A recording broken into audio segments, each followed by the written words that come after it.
জায়গা থেকে কোন জায়গায় যাবে তোমরা বলছো? আমরা এখন আছি কাঠমান্ডুতে। আমরা এখন এয়ারপোর্টে এসেছিলাম, ত্রিভুবন এয়ারপোর্টের সামনেই আমরা আপাতত আছি। এয়ারপোর্টে আমরা কথা বলে জাস্ট বেরোলাম। আমরা এখান থেকে হয়তো বাগডোগরা নয়তো কলকাতা, যে আমরা মানে বেঙ্গলে ফিরে আসতে চাইছি, সে যে এয়ারপোর্টই হোক না কেন যত তাড়াতাড়ি সম্ভব। টিকিট কি অ্যাভেলেবেল বলছে না, না টাকা বেশি? এক তো হচ্ছে টাকা অনেকটা বেশি, অ্যাভেলেবিলিটি কমের জন্যই টাকাটা এতটা বেশি। আর দ্বিতীয় হচ্ছে আমরা এখানে পাসপোর্ট নিয়ে আসিনি, কারণ আমরা আসার সময় বাই বাস এয়ারপোর্ট যেতে চাই। ব্যবস্থা আছে উইদাউট পাসপোর্ট যাওয়ার, কিন্তু অনেক প্রসিডিওর করতে লাগবে, অনেক ঝামেলাও আছে। আর সেটা এই মুহূর্তে তো তারা করে দিতে পারছে না, সেটাতেও তারা সময় দিতে চাইছে। ওখানে প্রশাসনের কারোর সাথে কথা হয়েছে? আমাদের প্রশাসনের সাথে কথা হয়েছে, ইন্ডিয়ান এমবাসির সাথে কথা হয়েছে, এখানে নেপাল আর্মির সাথে কথা হয়েছে হেল্পলাইনে।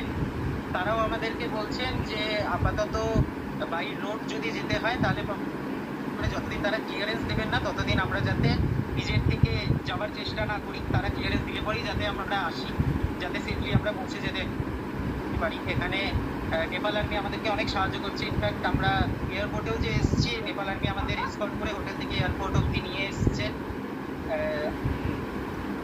আপাতত আমরা এখানে সেফ আছি এই জায়গাটাতে, ঝামেলা এখন সেরকম কিছু হচ্ছে না, কিন্তু আমরা যেতে পারছি না জন্যই আটকে আছি, সেটাই মেনে অসুবিধা। এমনি খাবার দাবার নিয়ে কোনো সমস্যা? খাবার দাবার নিয়ে কোনো সমস্যা? খাবার দাবার এখানে দিনে আধা বেলা কার্ফিউ থাকছে, আধা বেলা দোকানপাট খুলছে। সেই যে যখন দোকানপাট খুলছে খাওয়া দাওয়া পাওয়া যাচ্ছে, কিন্তু খুবই ওভার প্রাইস এখানে খাওয়া দাওয়া। সো সেই খাওয়া দাওয়াতেও আমাদের টাকা পয়সার অনেকটাই সমস্যা হচ্ছে। আর এক দুদিন করাতে জিনিসটা অনেকটা বেশি ক্রাইসিসের মধ্যে চলে আসবে। সেই জন্যই হোটেল ম্যানেজমেন্ট বা যেখানেই খাওয়া দাওয়া হচ্ছে সেখান থেকে অনেক পড়ে যাচ্ছে যে যদি একটু বেশি দিন সময় নেয় তাহলে পুরোপুরি ক্রাইসিসের মধ্যে চলে আসবে। কি মনে হচ্ছে কবে নাগাদ স্বাভাবিক হতে পারে? তোমাদের ওখানে কি ধারণা, ওখানে থেকে কি মনে হচ্ছে?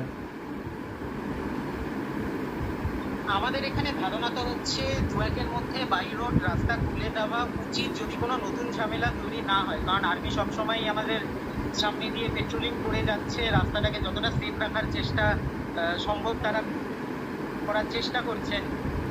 আপাতত কোনো নতুন ঝামেলা বা নতুন কোনো দাঙ্গা তো আমরা শুনিনি এর মধ্যে হয়েছে। সে লাস্ট 9 তারিখের পর থেকে নতুন কোনো ঝামেলা তো আমরা শুনিনি হয়েছে, কিন্তু বাই রোড তারা এখনো পারমিশন দিচ্ছেন না আমাদের যাওয়ার জন্য। তোমরা কাঠমান্ডুর কোন হোটেলে রয়েছো? বর্ডার এরিয়াতে একটু ইস্যু হচ্ছে তাই। তোমরা কাঠমান্ডুর কোন হোটেলে রয়েছো?